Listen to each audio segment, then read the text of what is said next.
A sociedade é resultado do grupo familiar que se lhe torna célula essencial para a formação do conjunto, produzindo o coletivo conforme as estruturas individuais.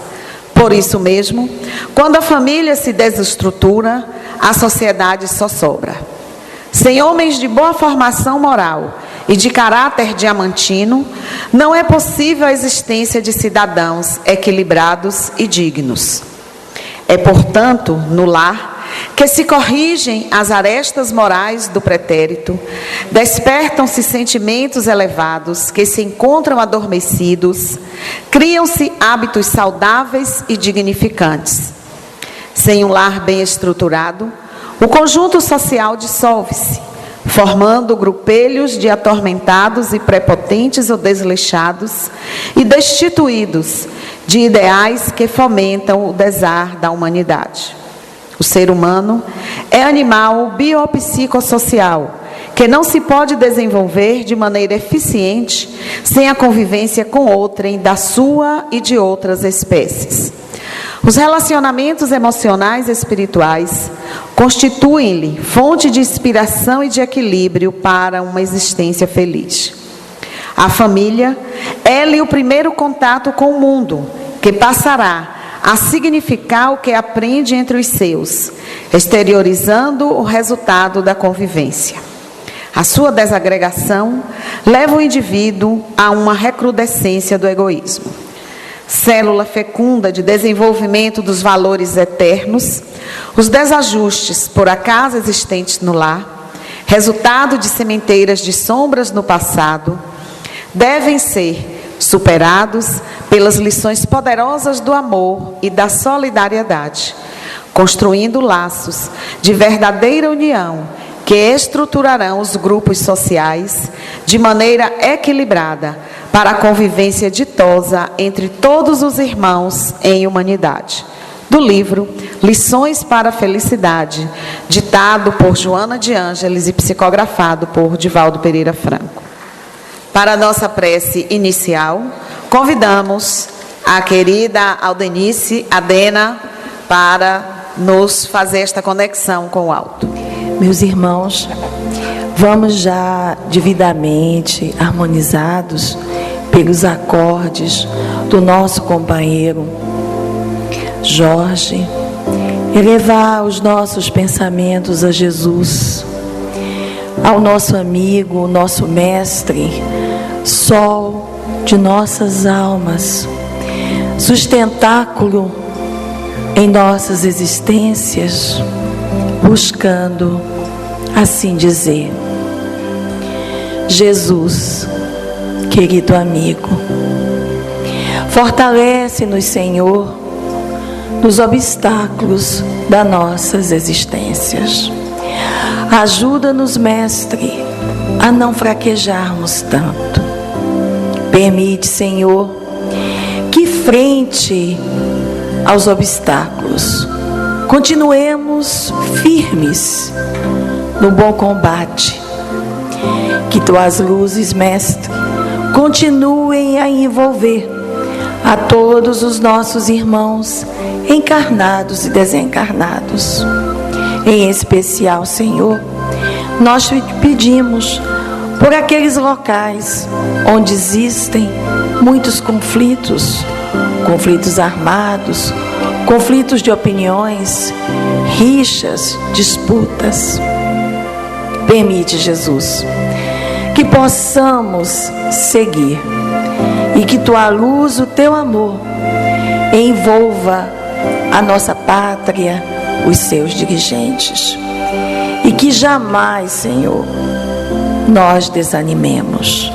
Obrigada por tudo, Mestre, e que tua paz, o teu amor possa permanecer com todos. Graças a Deus. Simão Pedro de Lima é professor, residente em Patrocínio, Minas Gerais, palestrante com a dança pelo Brasil, levando a todos a mensagem da Boa Nova de forma cariciosa e singular.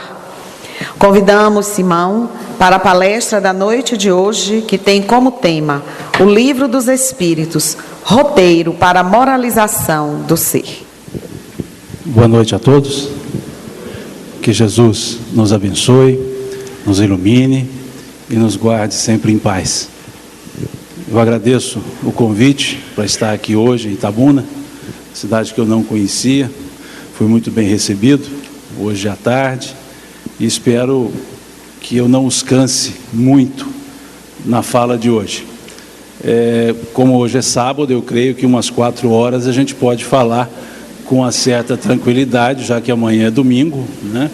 Então a gente consegue fazer a primeira parte do nosso assunto de hoje em umas 4 horas mais ou menos. Mas, considerando a lei da relatividade, vamos fazer com que essas 4 horas transcorram como se fossem uns 60 minutos. E o tema que nos pediram para conversarmos um pouco foi sobre o Livro dos Espíritos, colocando-o como um roteiro para a moralização, um roteiro para a educação, um roteiro para o entendimento da vida. Então vamos conversar um pouquinho, são só 1019 perguntas, então eu creio que a gente, indo uma a uma, tranquilamente, nós terminamos isso em 1 hora. E considerando que são 17 introduções e 9 conclusões, além dessas 1019 questões, e um prolegômenos. Então é um bom livro, né? Dá para a gente ler a vida toda. E é interessante porque esse prolegômenos é a apresentação do livro, dado pelos espíritos, e são os espíritos que pedem para assiná-lo. Espíritos como João Evangelista, como São Vicente de Paulo, como São Luís, como Platão. São espíritos que colocaram seus nomes para dizerem que eles participaram dessas obras, obviamente outros espíritos, mas esses, representando esses outros, assinaram a obra, para dizer que essa obra, ela era dos Espíritos, sabiamente chamada o Livro dos Espíritos. E essa preocupação de dizer que era o Livro dos Espíritos, norteou todo o trabalho da própria obra, quando Kardec opta em colocar as perguntas de uma forma, as respostas de uma outra forma, e os seus comentários em letra menor, para que ficasse claro que ali era um comentário dele, mas a resposta era dada, ou as respostas eram dadas pelos Espíritos. Tomou o cuidado, o codificador, logo na primeira introdução, em explicar o porquê dos novos nomes, o porquê dos vocábulos, espiritismo, espiritista, espírita. E logo nessa primeira introdução, nós já começamos a aprender algumas coisas.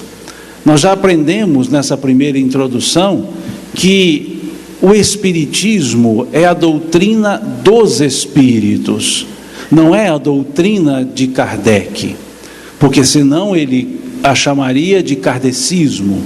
E ele, na introdução da introdução primeira do livro, ele diz que para ideias novas far-se-ia necessário a criação de palavras novas, e que a palavra espiritualismo era uma palavra que abarcava muitas definições, mas o fato de abarcar várias definições também abarcaria a definição que ele ali trazia, dada pelos espíritos.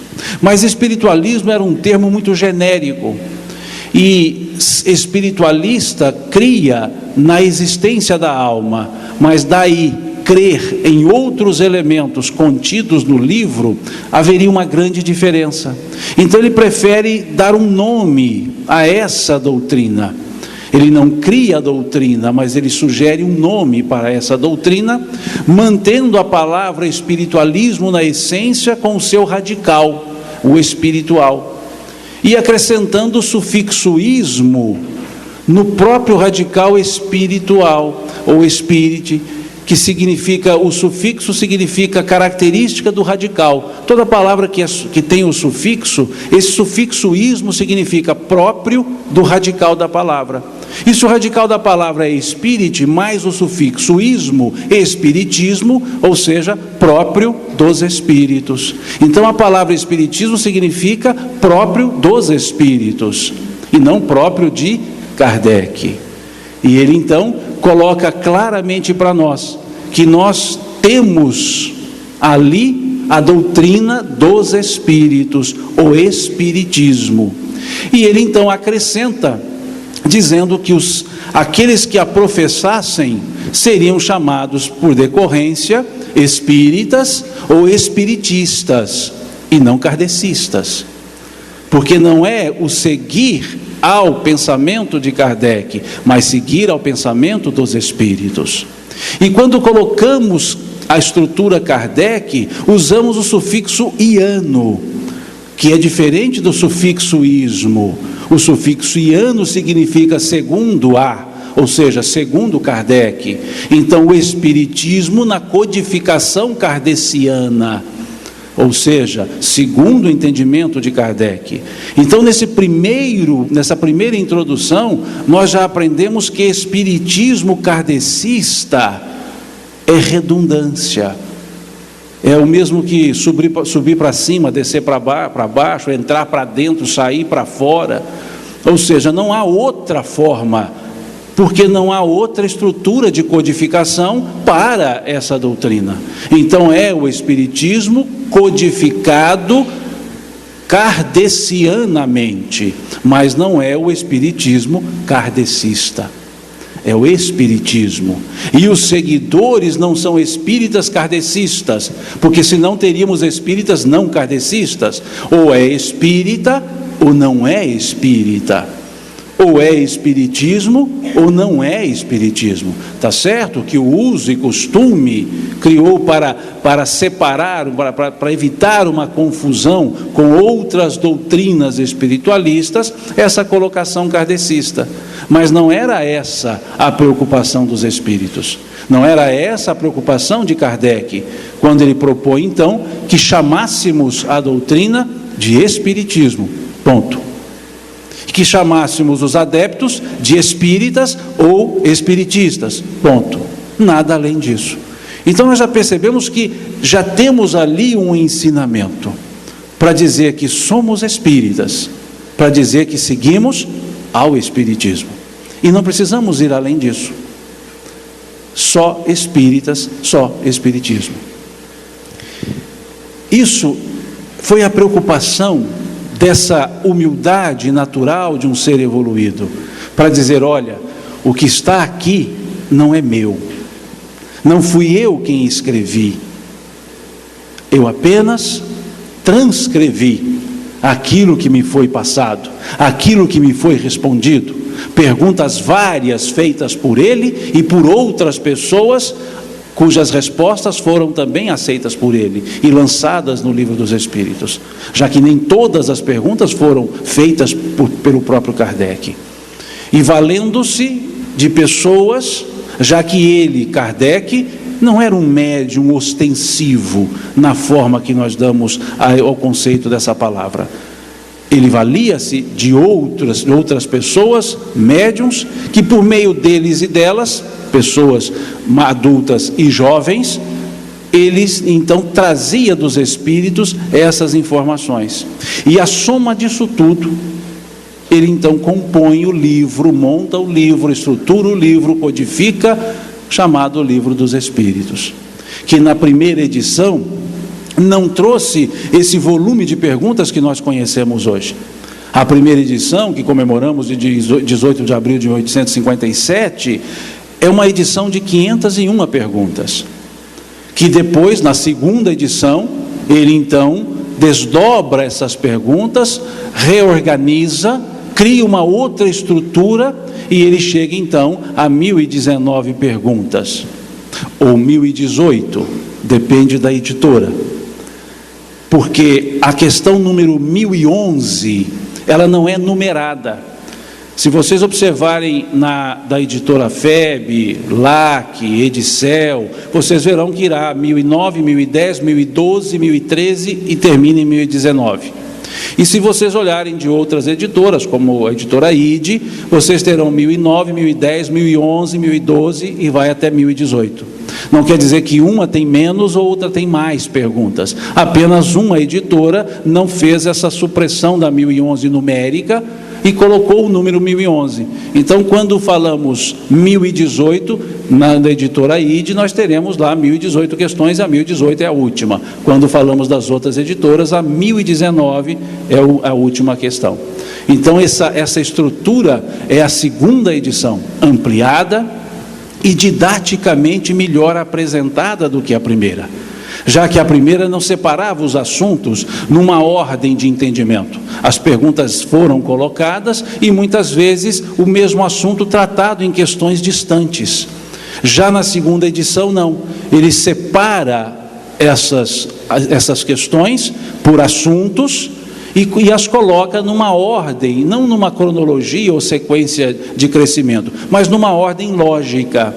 E começa explicando o sentido de algumas palavras que ele utilizaria ao longo do livro, por isso as 17 introduções, começando com essa primeira para explicar a palavra espiritismo, e cada uma outra introdução foi explicando algum vocábulo, algum conceito, para que nós, quando lêssemos as questões, já soubéssemos a que conceito ele se referia quando usava a palavra alma, por exemplo, quando ele usava como o elemento espírito.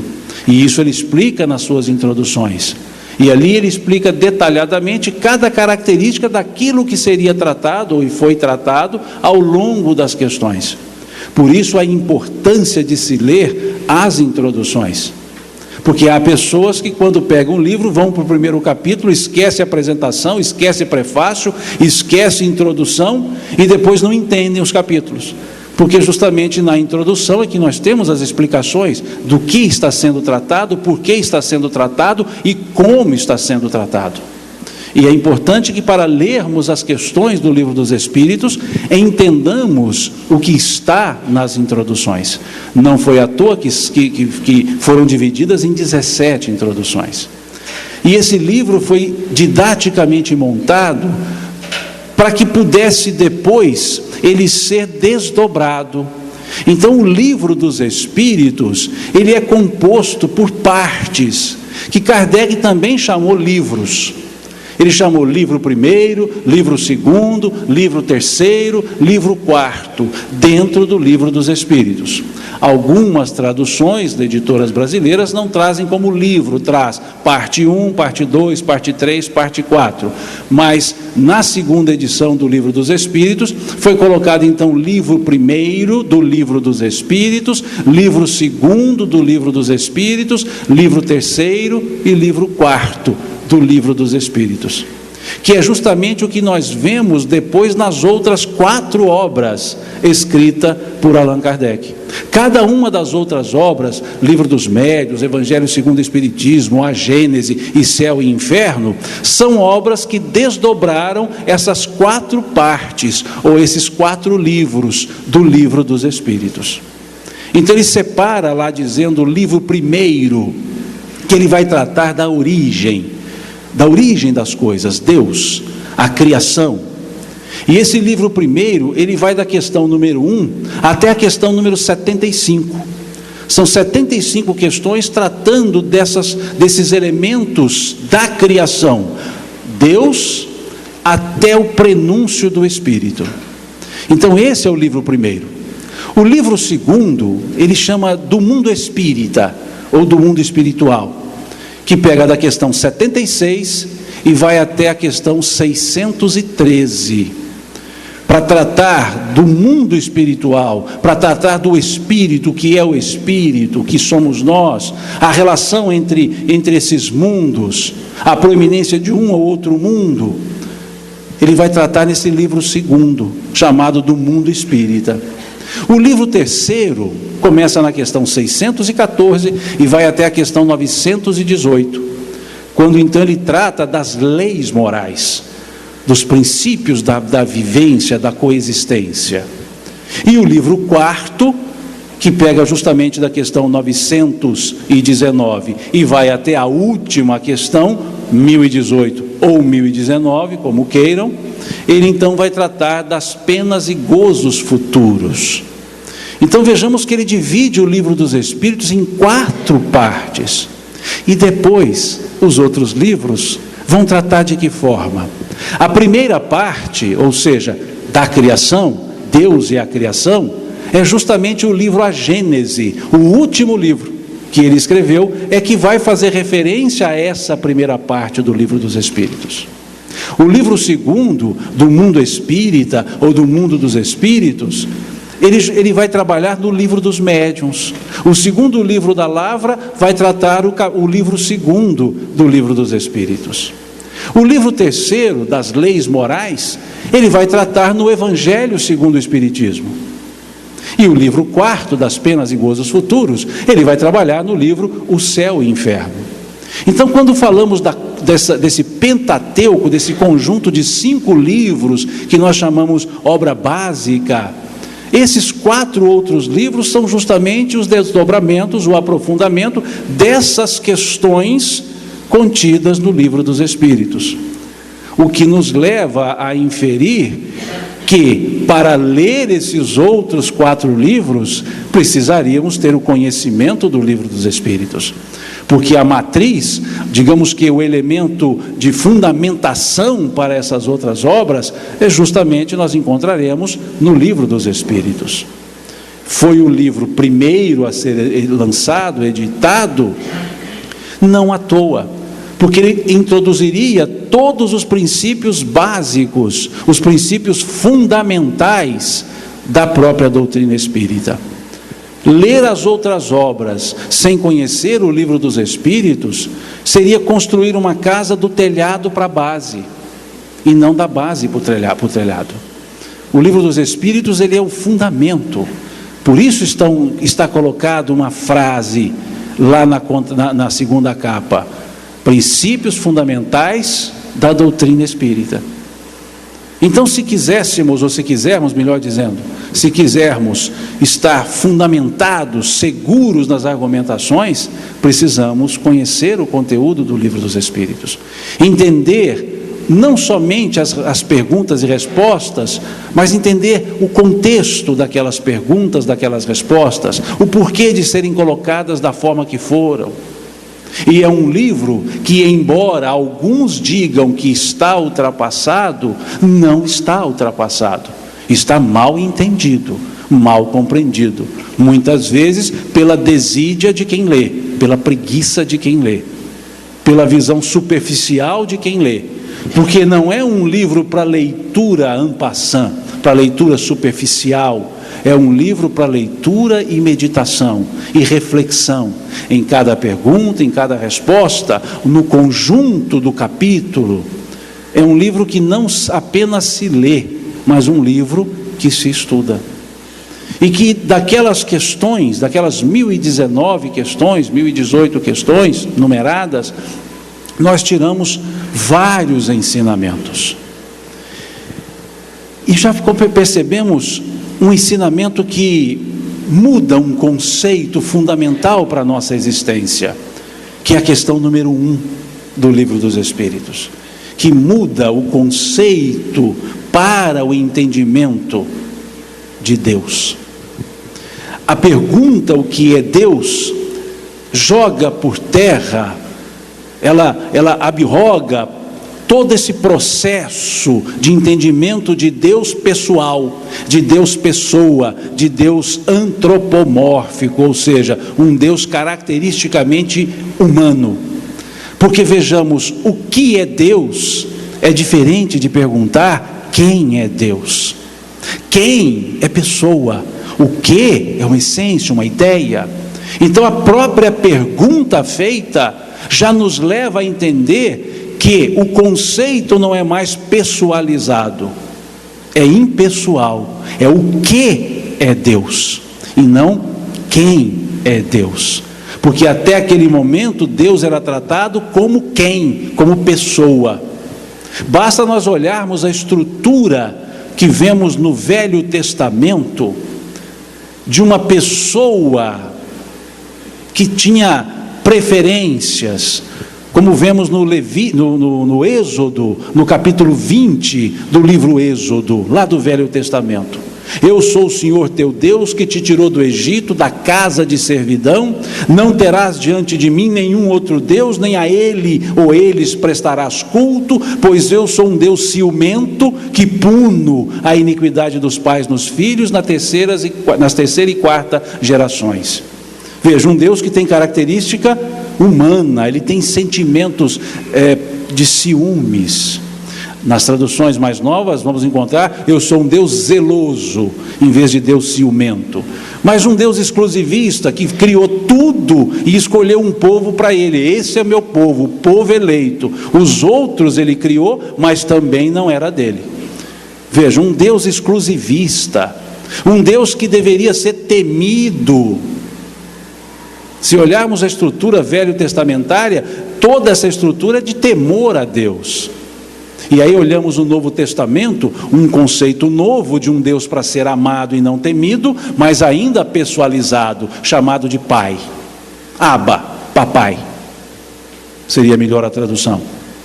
Um Deus carinhoso, não mais um Deus que pune, como disse o Cristo.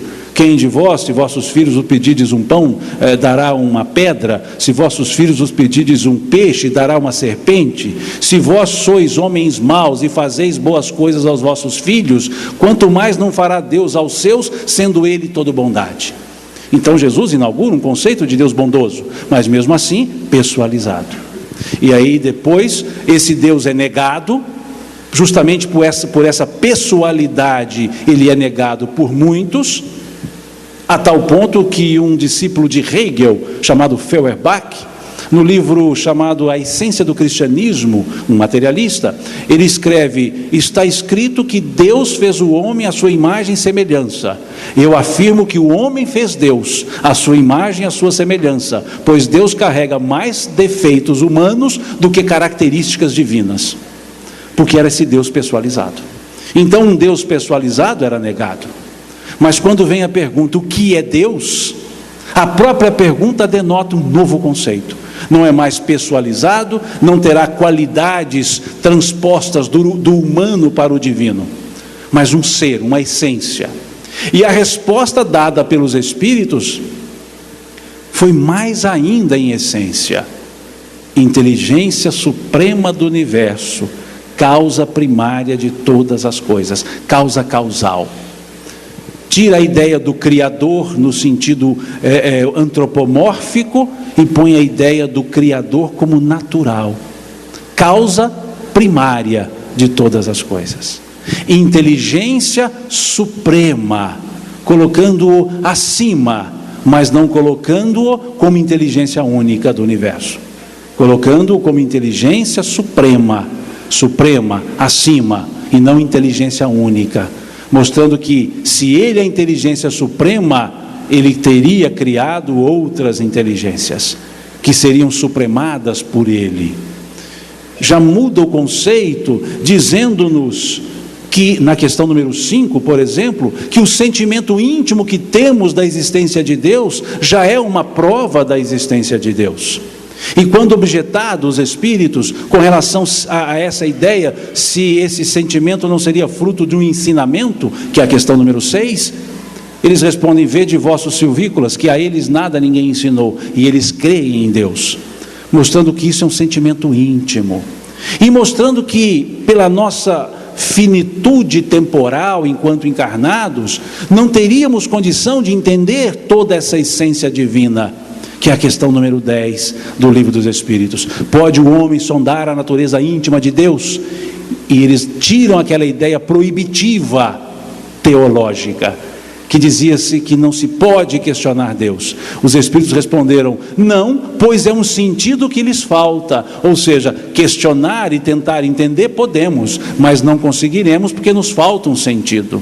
Então eles explicam claramente que entender a natureza íntima de Deus não é fácil, não é possível no nosso momento, porque nos falta o sentido para esse entendimento.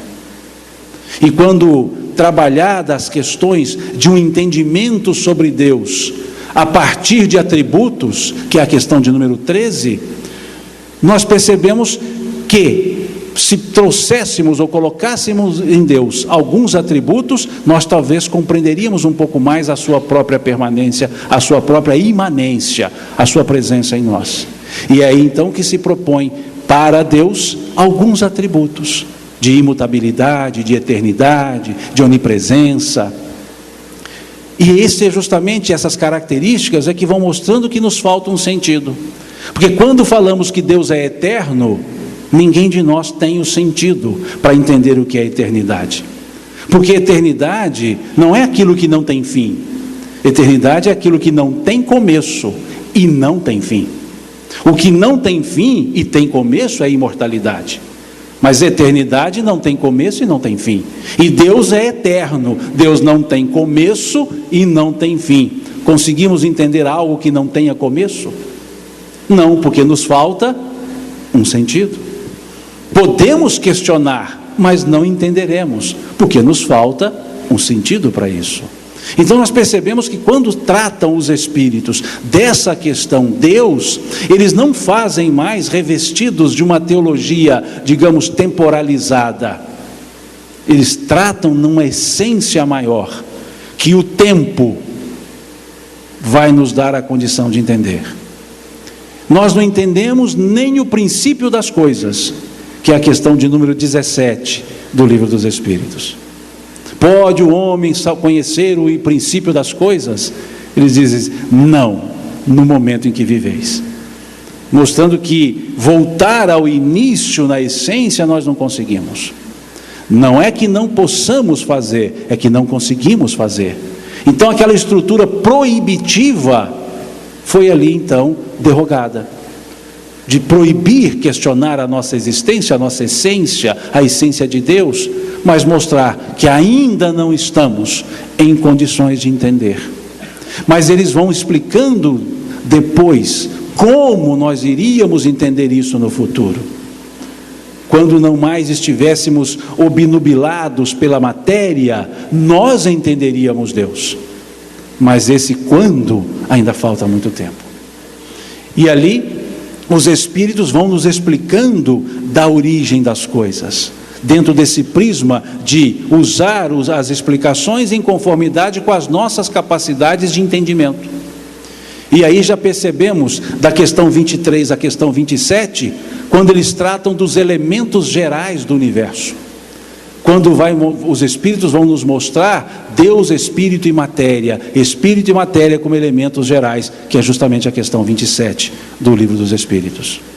E antes disso, na questão 23, é perguntado aos espíritos, o que é o espírito? Uma pergunta simples, o que é o espírito? E eles responderam, o princípio inteligente do universo. O princípio, vejam, colocaram um artigo, substantivaram, o princípio inteligente do universo. E não simplesmente princípio inteligente, é o, porque ele é um elemento. E somado ao elemento matéria, que é a questão 26, forma na questão 27 os dois elementos do universo, espírito e matéria, não pessoas, mas a essência, a natureza espiritual, a natureza material. Isso tudo em 27 questões do Livro dos Espíritos, nós já temos toda uma mudança de conceitos. Toda uma mudança nesse conceito para a criação, para Deus, para a origem, para os elementos universais. Em 27 questões somente. E tratam dessa questão 27 até a questão 75, eles vão tratar de reforçar esses elementos gerais do universo. Reforçar essa essência da criação. Para chegar na questão 76 e nos desdobrar ou descortinar uma definição que é fundamental para a nossa existência, para o entendimento da nossa existência, que é justamente a pergunta, que definição pode se dar dos espíritos? Vejamos que na questão 23 perguntou-se o que é o espírito, na questão 76 perguntou-se qual a definição pode se dar dos espíritos. Aparentemente a mesma pergunta, o que é o espírito? Que definição pode se dar dos espíritos? Mas cujas respostas foram completamente diferentes. Lá na questão 23 responderam princípio inteligente, o princípio inteligente do universo. E na questão 76 responderam, são os seres inteligentes da criação, que povoam o universo fora desse mundo, nesse mundo e fora desse mundo. Vejam que a pergunta ali, vocês vão achar uma diferença. A palavra espírito na questão 76 está com E maiúsculo. A palavra espírito na questão 23 está com E minúsculo. E da questão 23 a 75 só com E minúsculo. E da questão 76 para frente só com E maiúsculo. Mostrando que esse princípio inteligente do universo evolui, individualiza-se e não é mais um princípio, passa a ser um ser, passa a ser inteligente da criação. E essa resposta, ela nos remete à questão número 1 novamente, porque a palavra inteligência é apresentada na questão número 1 e é apresentada na questão 76. Deus é a inteligência suprema. Lá na questão 76, os espíritos somos os seres inteligentes da criação. E quando dissemos então que se Deus é a inteligência suprema, é porque existem outras inteligências, quais são essas outras inteligências? Os espíritos. Mas percebamos que na questão número 1, a palavra inteligência está substantivada. Deus é a inteligência. E na questão 76, inteligência está na forma qualificativa, adjetivada, seres inteligentes. Vejam que sutileza. Quando lá no Gênesis bíblico, no versículo 27 do primeiro capítulo do Gênesis bíblico, vemos escrito, e Deus criou o homem, a sua imagem e semelhança, a sua imagem o criou, homem e mulher os criou. Nós achamos que aquilo é um simbolismo, e é um simbolismo. Mas quando olhamos questão número 1 e questão 76, nós vamos entender o que é a semelhança que nós trazemos em Deus, a própria inteligência. Em nós a inteligência é um qualificativo, em Deus ela é a essência. Se em Deus ela é a essência e em nós ela é um atributo, é que trazemos a essência da divindade em nós, trazemos a semelhança de Deus. Os Espíritos confirmando aquilo que simbolicamente o Gênesis bíblico trouxe, imagem e semelhança do Criador, que não foi entendida no passado, colocando imagem e semelhança física e intelectual. E os Espíritos mostrando que a imagem e semelhança é em potencial, porque inteligência em Deus é perfeição, inteligência em nós é perfectibilidade, a capacidade de aprender, a capacidade de se aperfeiçoar. Por isso nós evoluímos porque trazemos em nós a capacidade de aperfeiçoamento, que é justamente a essência de Deus, justamente a essência a derivação da essência, ou seja, a inteligência, trazemos a derivação para nós como seres inteligentes.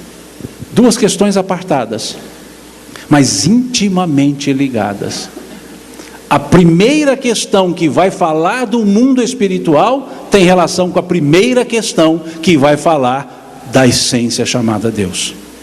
Então não são questões aleatórias. As questões do Livro dos Espíritos foram didaticamente colocadas e que uma leitura remete à outra, para que a gente possa entender o conceito e perceber então por que inteligência é um atributo do Espírito, que o pensamento é o veículo dessa inteligência, porque é justamente a essência de Deus, já que Ele é o Criador e nós somos as criaturas. A criatura não é apartada do seu Criador. Um quadro traz a essência do seu Criador, do seu pintor. Nós trazemos a essência do nosso Criador, em potencial inteligente. Não como sinônimo de cultura, mas como sinônimo de perfectibilidade. Essa é a questão 76. E até graficamente, houve esse cuidado de escrever E minúsculo para tratar do princípio, e escrever E maiúsculo para tratar do ser individualizado. E essa transição da questão 23 para a questão 76, nós vamos encontrar lá a partir da questão 590, quando vai falar dos reinos mineral e vegetal, e vai falar da transição desses reinos. É justamente lá na frente que vai explicar esse ato, esse espaço que ficou entre a questão 23 e a questão 76. Quando pegamos então ali, a partir da questão 590 até a questão 613, e vamos entendendo toda essa dinâmica de mudança de princípio inteligente para ser inteligente. E quantos de nós ficamos com interrogações, tentando entender que negócio é esse? Lá em Minas diríamos, que trem é esse de princípio inteligente? E não vemos que lá no Livro dos Espíritos, a partir da questão 590, temos essas explicações. Não precisamos sair correndo à cata de várias obras, basta ler a partir dessa questão 590. E aí entendemos esse interregno da questão 23 até a questão 76. Ou seja, do princípio inteligente do universo para o ser inteligente da criação. E amparados todos na estrutura de Deus. Deus cria os dois elementos gerais do universo, espírito e matéria. E do elemento espiritual individualizamos-nos. E do elemento material conhecemos tudo que é matéria. Então vejam como o Livro dos Espíritos trazem, não só respostas, mas trazem elementos que nos ensinam como nós surgimos, por que surgimos. E nos explicam essa estrutura divina que é Deus. E como dizer que Ele não nos moraliza? Porque a partir do entendimento dessas questões, nós entendemos a nós mesmos. E nos entendendo, nós mudamos a maneira de viver. Vejam, a facilidade que os Espíritos nos deram para entender a nossa própria origem, a nossa própria essência. Mas eles não param nessas definições, porque a partir dessa questão 76, vão trabalhar sobre toda a nossa estrutura do espírito que nós somos, mostrando que somos seres que, pela personalidade evolutiva, pelas aquisições, pelas escolhas, nós temos categorias, como vemos na questão número 100 do Livro dos Espíritos, que nos apresenta as ordens dos espíritos, os espíritos da primeira, terceira, segunda e primeira ordens, dos imperfeitos até os espíritos puros. E quando falamos isso, muitas vezes nós lemos aquela questão número 100 como se estivesse tratando de outros seres. E essa questão número 100 está tratando de quem? De nós. Porque nós lemos a questão número 100 achando que está falando dos espíritos do mundo espiritual. E nós somos espíritos do mundo espiritual, mas que estamos no mundo material. Então aquela escala da questão número 100 é a nosso respeito também. Entre nós todos temos os imperfeitos, os levianos, os batedores, os pseudo-sábios. Temos os espíritos superiores, os espíritos de sabedoria, os espíritos benevolentes. Parcamente os espíritos puros. Mas também temos. Porque ali está falando de nós. E muitas vezes quando lemos essa questão, achamos que está falando deles. E não é deles. Porque nós fazemos parte desse deles. Fala a nosso respeito. E aí a gente entende por que Kardec disse, lá no que é o Espiritismo, que os espíritos nada mais são do que as almas dos homens sem corpos. Veja, ele parte do conhecido para o desconhecido. Para entender o mundo espiritual, ele parte da nossa essência material, dizendo, olha, os espíritos nada mais são do que as almas dos homens sem corpos. E acrescenta, que levam consigo as suas mazelas e as suas aquisições. Então mostrando que o que nós chamamos de eles, somos nós. Eles sem corpos materiais e nós com corpos materiais. Mas continuamos iguais a eles, somos espíritos. Falaremos disso mais profundamente amanhã, no seminário, cenas do próximo capítulo, aguardem. Sobre essa questão do ser espiritual que somos. E aí percebemos que esse espírito criado no mundo espiritual vem para a terra.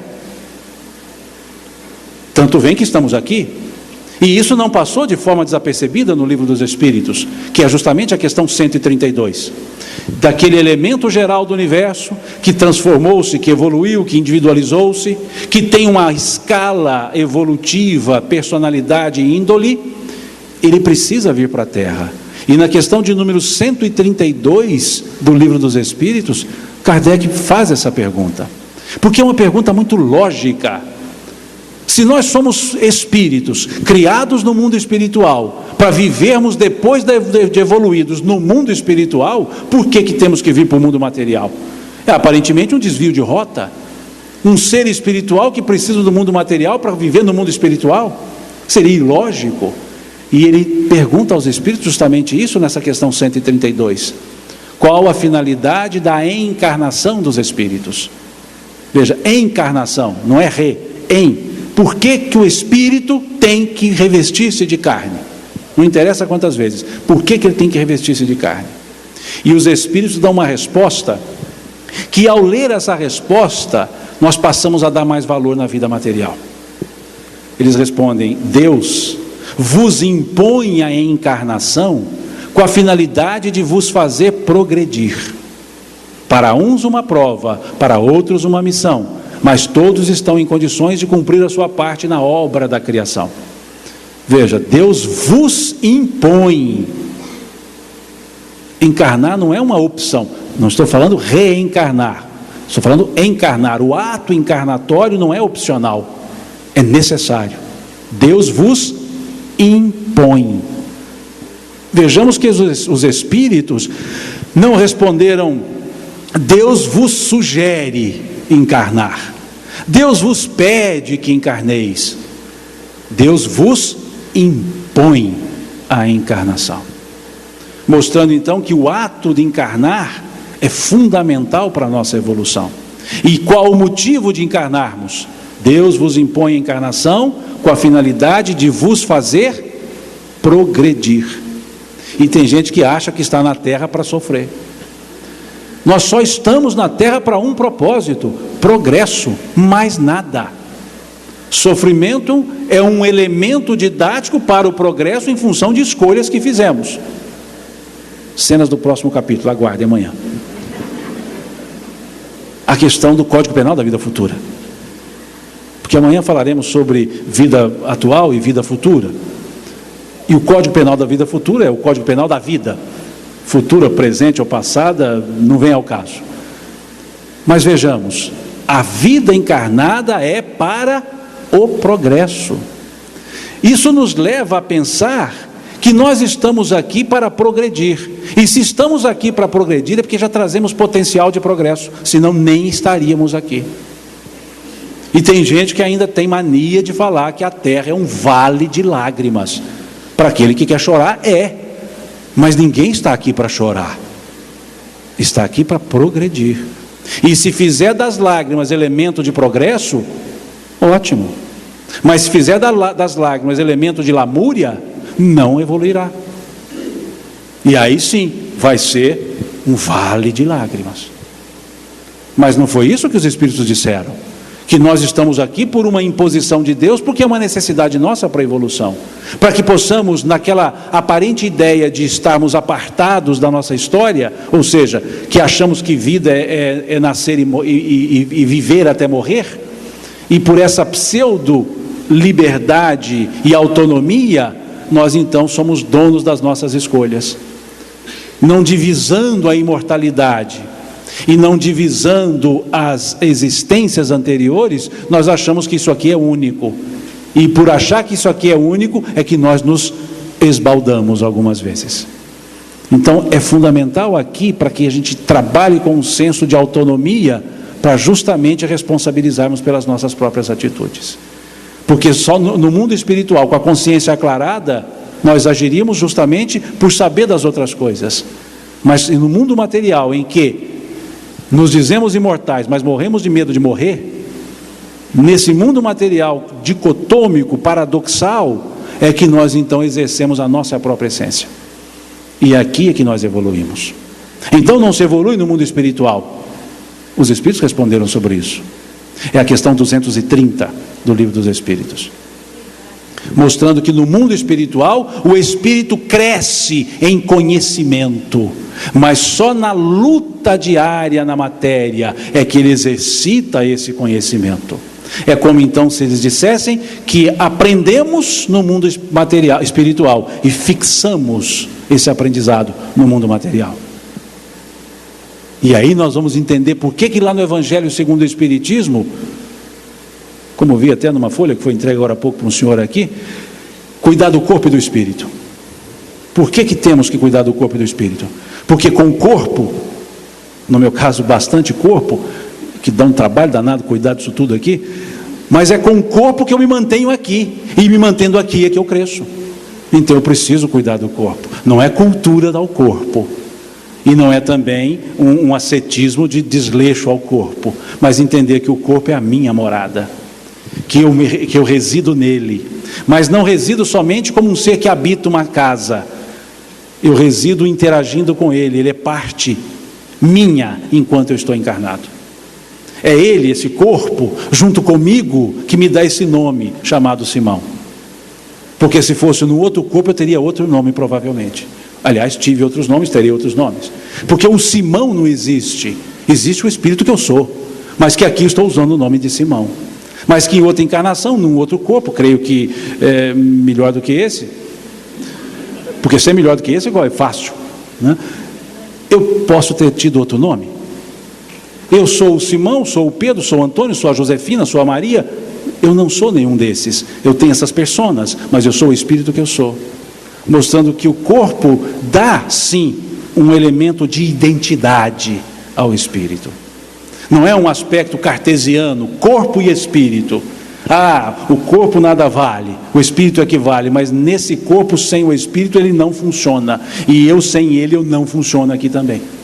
Então criamos um aspecto de mútua dependência e de retroalimentação, um alimenta o outro, enquanto encarnados. E isso é que dá essa ideia de que somos então livres, autônomos, não é livres, autônomos, que não dependemos de ninguém.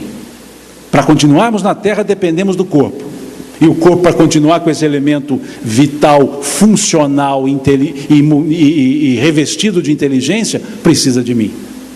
Para a vida orgânica não precisa de mim, mas para a vida orgânica revestida de inteligência precisa de mim. Então não podemos apartar a questão 132 da questão 230. Quando chegamos lá na 230, opa, eu já li algo semelhante lá atrás. Aí vai na 132, está aqui. Então uma está explicando a outra. Veja, nada está solto no livro dos Espíritos. E ali entendemos que evoluímos fora da Terra, sim, mas que a concretude dessa evolução, a fixação desses conceitos, é justamente no fato de estarmos na Terra. Por isso a grande importância que precisamos dar a essa vida terrena, a esse momento terreno. E aí percebemos que esse espírito que encarna para o progresso, ele não encarna de uma vez só, ou uma única vez. E aí vemos lá na questão 167 do Livro dos Espíritos, também na 166, como se coloca como o espírito pode refazer os seus atos, eles dizendo, solicitando uma nova existência. E na questão 167 pergunta qual a finalidade da reencarnação dos espíritos. Vejam, questão 132, qual a finalidade da encarnação? Questão 167, qual a finalidade da reencarnação? Já não é mais a em, tem um prefixo, re, novamente. Ou seja, por que encarnar várias vezes? E eles respondem, provas, expiações, aprimoramento progressivo da humanidade. Mostrando que o crescimento não se faz de maneira retilínea e uniforme necessariamente, faz por vias curvilíneas também. Nós temos aqui, chegaremos, daqui sairemos N vezes, quantas forem necessárias, porque ninguém muda de uma hora para outra, é fruto de fixação da personalidade, das experiências, do aprendizado. Por isso então, é um aprimoramento progressivo. O que mostra então que a reencarnação é o meio didático para a evolução. A evolução é o fim e o meio é a reencarnação. É o estar em contato com essa, entre aspas, autonomia terrena. Isso é que nos faz crescer gradativamente. Numa encarnação crescemos um pouquinho, noutra crescemos um pouquinho, algumas ficamos estacionados, mas nunca retrogradamos. Nunca ficamos pior do que já fomos, mas podemos não ficar melhor do que somos, o que significa um retrocesso num processo que é evolutivo. Então mostra que estamos aqui para o aprimoramento.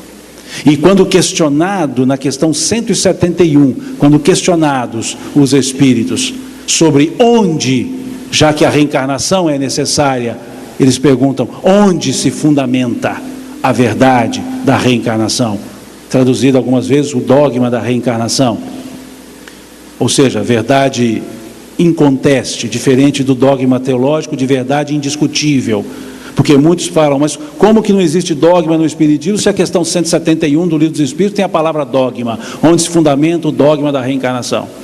Só que dogma, no sentido teológico, é verdade indiscutível.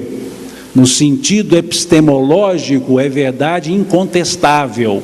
Indiscutível não se pode discutir, incontestável se discute, mas não tem elemento de contestação, porque não tem fundamento para tanto. Então é verdade, mas não é verdade imposta, diferentemente do dogma, cuja tradução, segundo Antônio Lima, no Pequeno Dicionário Católico, ele diz: ponto fundamental de uma doutrina religiosa, verdade indiscutível, passivo de heresia aquele que dele divergir. Esse não é o sentido de dogma que Kardec usou na palavra francesa dogme, que significa verdade inconteste. Então ele perguntou na questão 171, qual é a verdade inconteste? Onde se fundamenta, melhor dizendo, a verdade inconteste da reencarnação? Onde está fundamentada o dogma da reencarnação? E os Espíritos responderam: na justiça de Deus. Pois um bom pai nunca fecha a porta para o arrependimento dos seus filhos. Mostrando então, lá na questão número 1, que aquela inteligência suprema traz aquela essência da bondade natural e justiça que Jesus preconizou. E a gente vê na questão número 13 dos atributos da divindade, quando diz que Deus é soberanamente justo e bom. Vamos para a questão 171 e já vemos um exemplo de justiça e bondade. Deus um bom pai nunca fecha a porta para o arrependimento dos seus filhos. A verdade da reencarnação se fundamenta na própria justiça de Deus.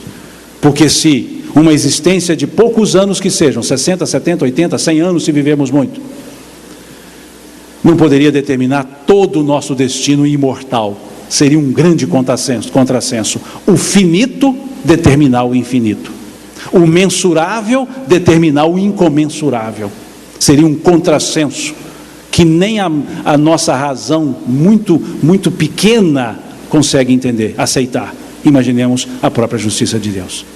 Então a reencarnação é justamente a demonstração desse processo. Aquele ser que se encarna quantas vezes forem necessárias. E como se processa essa encarnação? Aí vamos lá para as questões 258, 259 e 260 do Livro dos Espíritos.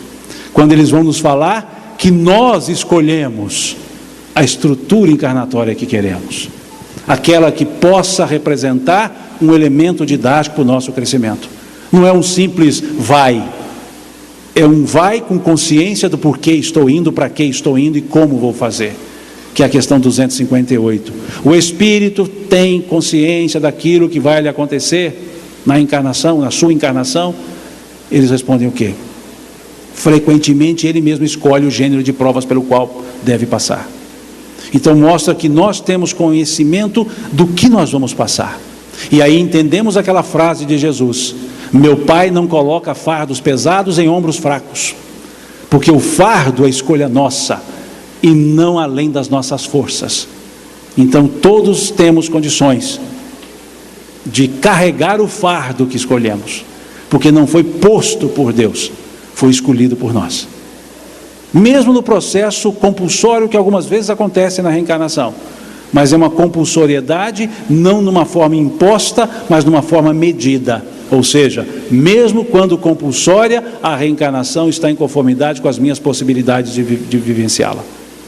Então é a questão 258, nós escolhemos. E a questão 259 pergunta-se, considerando que nós escolhemos, eles perguntam: tudo então que nos acontece é escolha nossa? E eles respondem: não. Escolhestes as grandes causas, os grandes acontecimentos, o gênero das vossas provas, mas não escolhestes tudo. As coisas comezinhas são fruto normalmente do vosso livre-arbítrio. Ou seja, ninguém escolheu tudo o que está acontecendo, mas escolhemos o gênero, a natureza das provas. Essa nós escolhemos. Quais provas? Depende das nossas outras escolhas que fazemos no mundo material. Porque temos o livre-arbítrio absoluto no mundo espiritual e o livre-arbítrio relativo no mundo material, relativo às nossas escolhas. E aí, considerando que nós escolhemos o gênero, vem a questão 260, que eu reputo uma questão muito bem humorada. Porque considerando que nós escolhemos o gênero de provas, Kardec pergunta nessa questão 260, como pode então o espírito nascer no meio de pessoas de má vida? Ou seja, vai ser ruim de escolha assim, não sei aonde. Porque eu posso escolher, ainda escolho nascer no meio de pessoas de má vida? E eles respondem, para que haja analogia nas provas. Aquele que é dado ao instinto do roubo, para domá-lo, necessário se faz conviver com ladrões. Mostrando que nós estamos no lugar certo, na hora certa, só nos aguardando fazer a coisa certa. Estamos com a família que escolhemos, com o marido que escolhemos, com a esposa que escolhemos. Podem ter certeza que é isso mesmo. Só não estamos fazendo a coisa certa, se estão dando errado os relacionamentos. Porque se estão dando certo, é que estamos fazendo a coisa certa. Atos iguais leva a resultados iguais. Atitudes iguais leva a resultados iguais. Atitudes diferentes, resultados diferentes. Mostrando então que se estamos num campo de prova complicado, lá em Minas diríamos custoso, nós temos que mudar a maneira de viver para mudar a consequência da nossa vida. Porque nós escolhemos o gênero, e nesse gênero, esse gênero está em conformidade com as nossas necessidades e com as nossas forças, aguardando somente as nossas atitudes. Então, se quisermos mudar o rumo das nossas atitudes, mudemos a maneira de viver.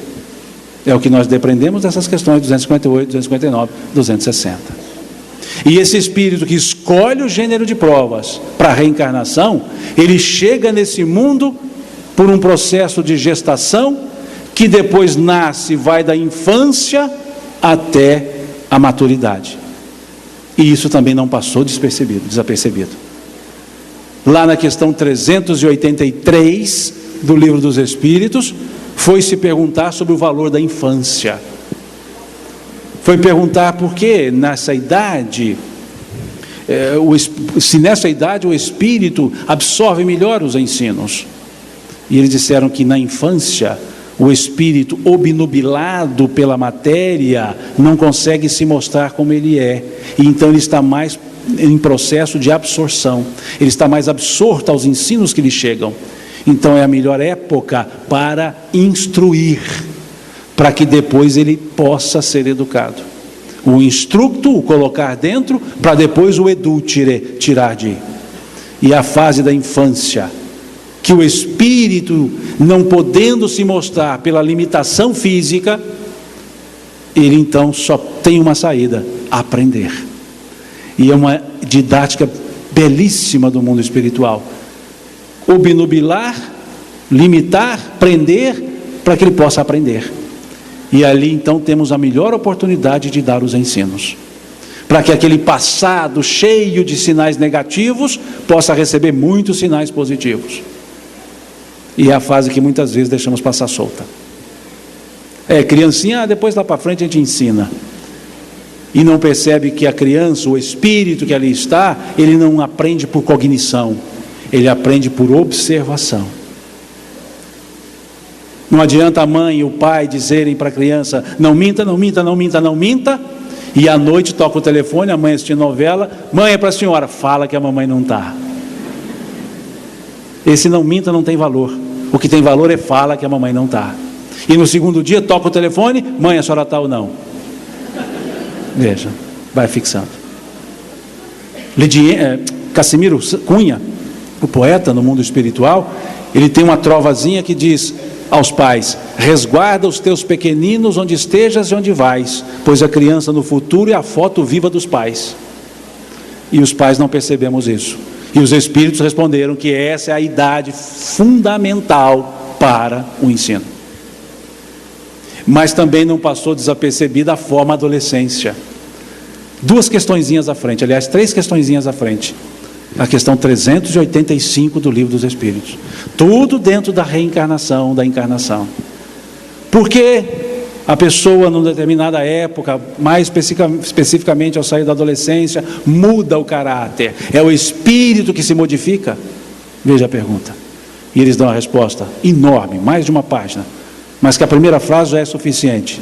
Não, não é o espírito que se modifica. Não, é o espírito que retoma a sua natureza e se mostra como realmente ele é.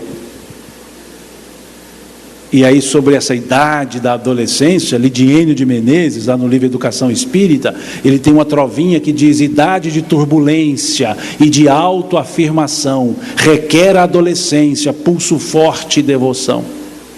E a gente fica lá capengando, e não percebendo que é essa a idade que o Espírito está dizendo: olha, eu sou assim.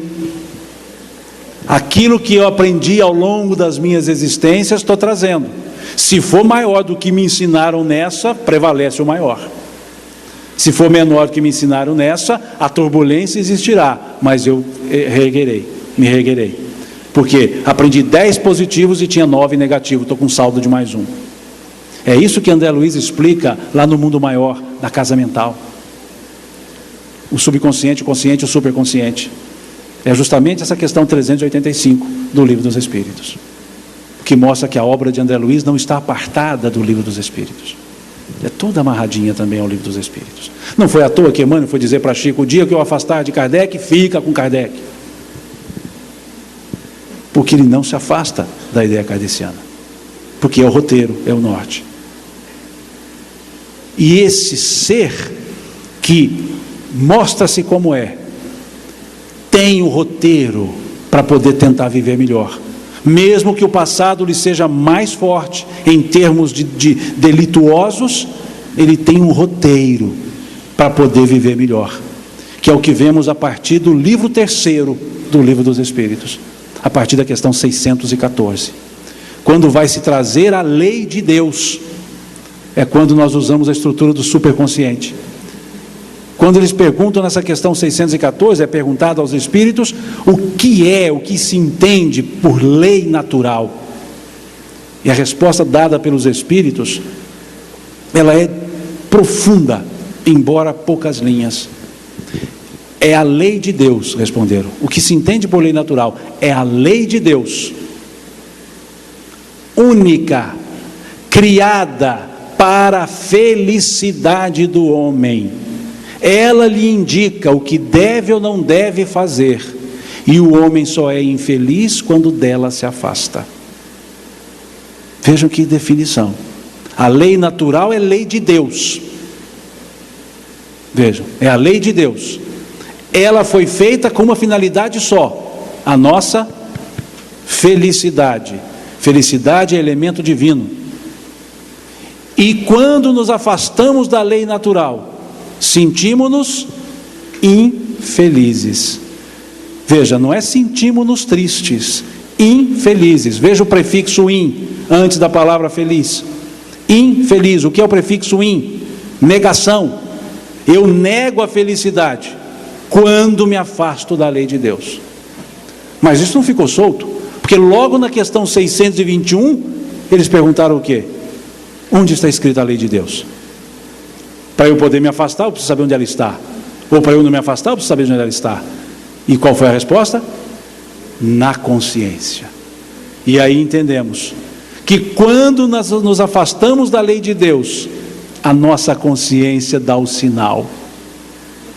E por isso sentimos-nos infelizes, que nós chamamos de peso de consciência. Não há juiz melhor, embora algumas vezes fraco, como dizia Khalil Gibran. Ele dizia: a consciência é um juiz íntegro, porém fraco, para aplicar em si suas próprias decisões. Porque muitas vezes nós usamos do amor próprio, digamos, excessivo, né? E nos excusamos de uma série de coisas. E aí, mineiramente, dizemos: não dou conta. E dou, só que eu não estou tentando. Então a consciência que é esse juiz, é na consciência que temos a lei de Deus, e é lá que está o elemento de felicidade ou não.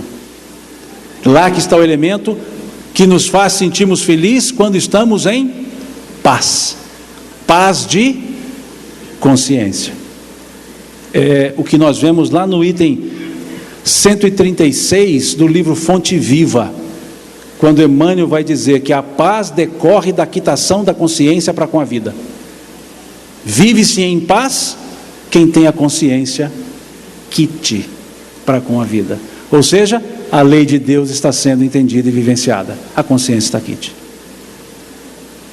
E a partir dessa questão, então, da lei natural, para um melhor entendimento da praticidade, Kardec, então, propõe aos espíritos a possibilidade de desdobrá-la em 10 leis.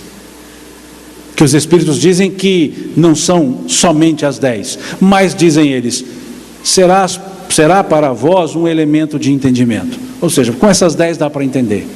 E aí, então, ele coloca as 10 leis, que ele chamou, então, de leis naturais, de leis morais, mostrando que a moralidade é natural, diferente de moralismo, que é imposto. A moralidade é natural, é desenvolvida. E aí então ele propõe a lei de adoração, a lei do trabalho, a lei da reprodução, a lei da conservação, a lei da destruição, a lei de sociedade, a lei do progresso, a lei de igualdade, a lei de liberdade, a lei de amor, justiça e caridade. 10 leis que ele estabelece. E em cada uma, questionando aos espíritos, falando do valor da adoração, mostrando que orar, que a prece é natural, é uma lei natural. Se a lei natural é para a felicidade do homem e a prece é uma lei natural, logo a prece é para a felicidade do homem. Vejam, um silogismo simples, bem aristotélico. Se a lei natural é para a felicidade do homem e a prece é uma lei natural, logo a prece é para a felicidade do homem. Então nós não devemos fazer uso da oração para espantar problemas, para nos sentirmos melhores, felizes. Dizem os espíritos, orar é pensar em Deus, é aproximar-se de Deus, é pôr-se em contato com Deus. Vejam, 3 etapas: pensar em Deus, aproximar-se de Deus, pôr-se em contato com Deus. E vemos lá em Mateus, Jesus falando da prece: entrar no quarto, fechar a porta e orar em silêncio. 3 etapas. Entrai no vosso quarto, fechai a porta e em silêncio orai ao Pai que está nos céus, que tudo vê em secreto e vos recompensará. Entrar no quarto, fechar a porta, orar em silêncio. Pensar em Deus, aproximar-se de Deus, pôr-se em contato com Deus. A mesma estrutura. 3 elementos para a prece. Dizendo que a prece é ditada pelo coração, que a prece sempre é agradável a Deus quando é ditada pelo coração. Mostrando que é um momento íntimo, de interior para com Deus. Como bem cantou e escreveu lá em 1980, Gilberto Gil, a letra Se Eu Quiser Falar com Deus.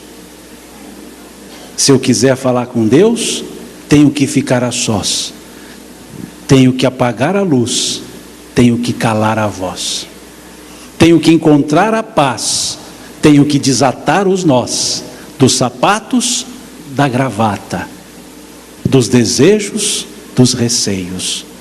Tenho que ter mãos vazias, ter a alma e o corpo nus. Veja que beleza de letra.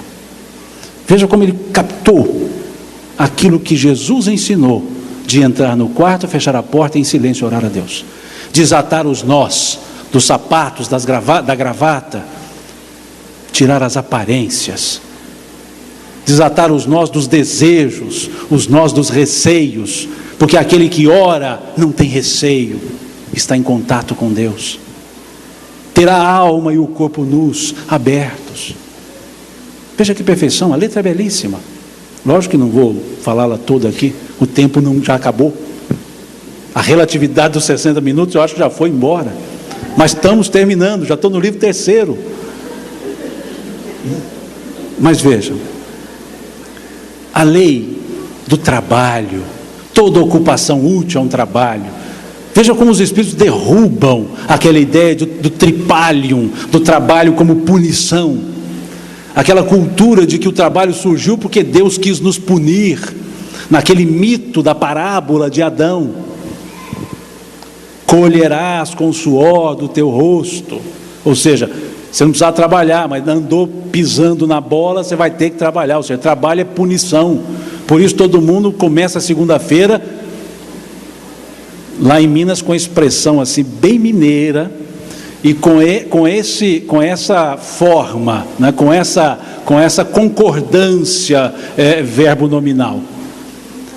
Acorda na segunda de manhã e diz assim: né, eu não, gente.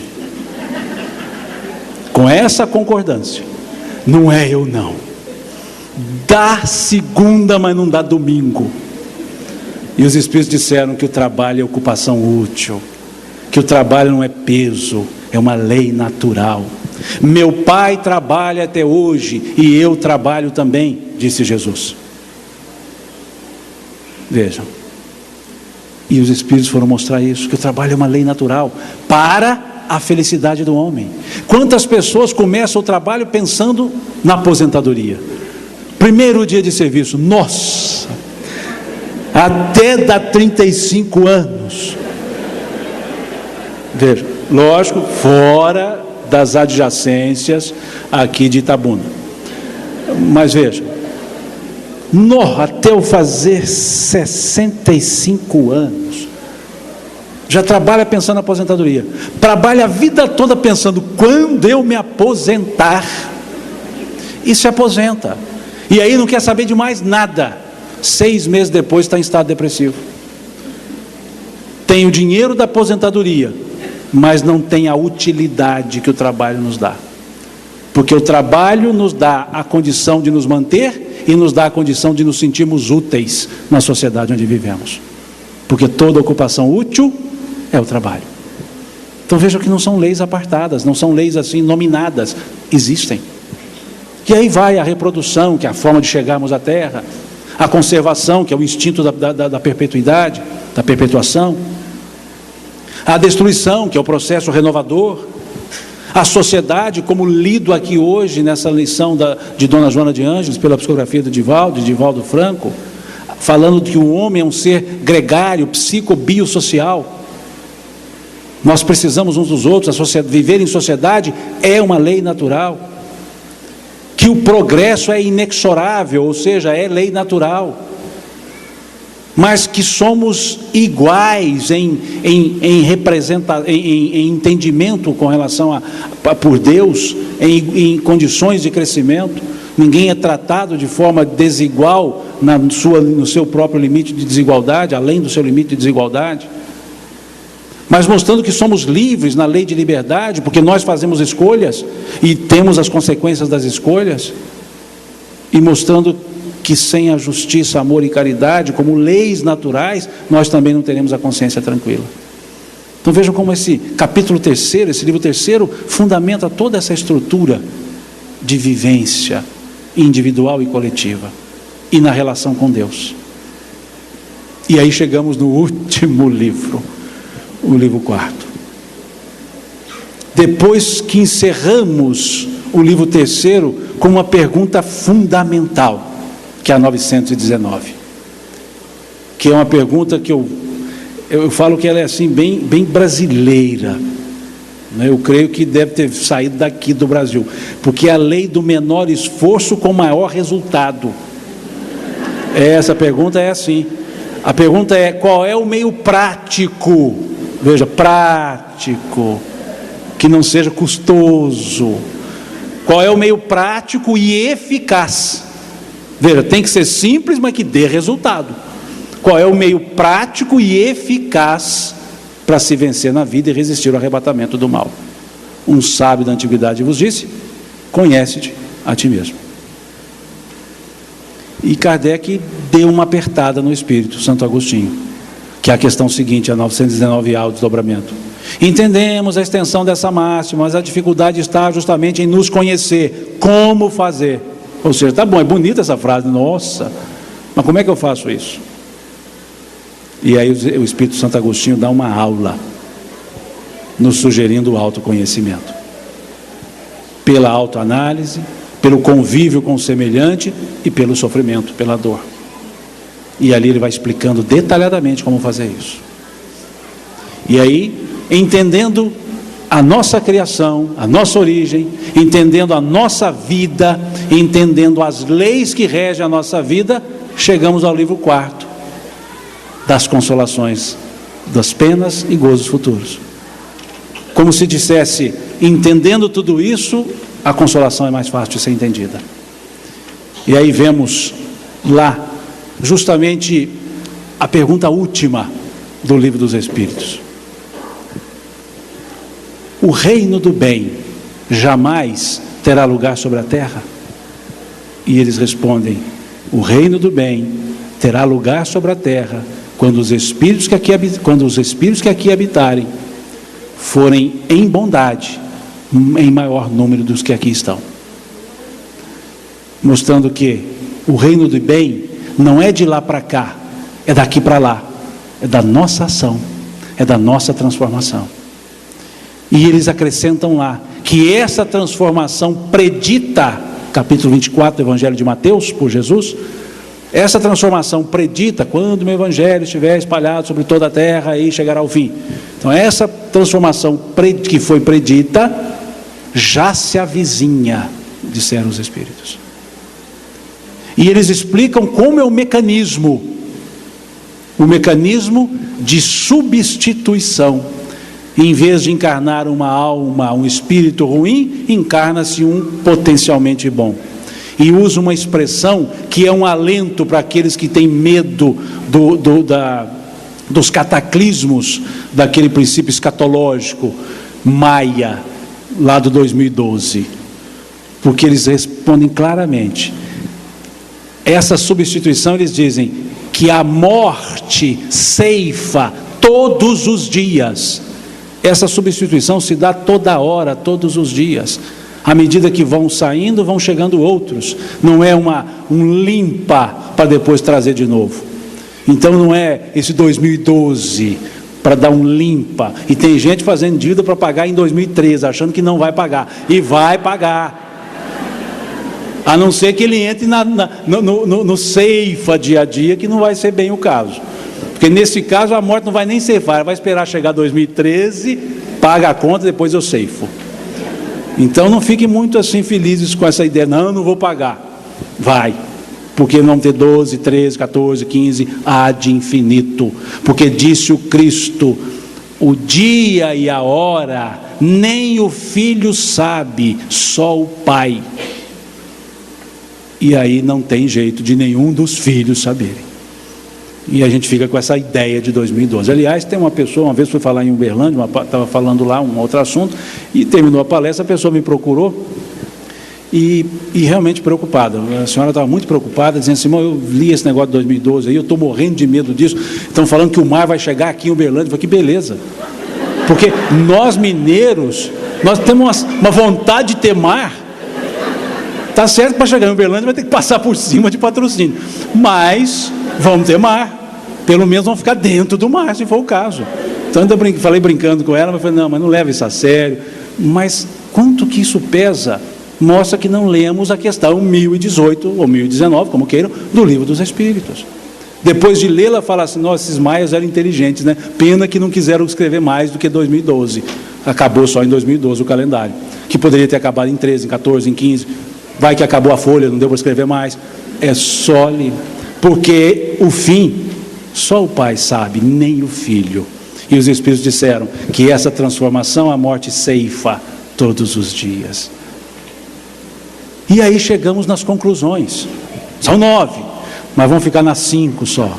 Na número 5, que tem uma frase fundamental.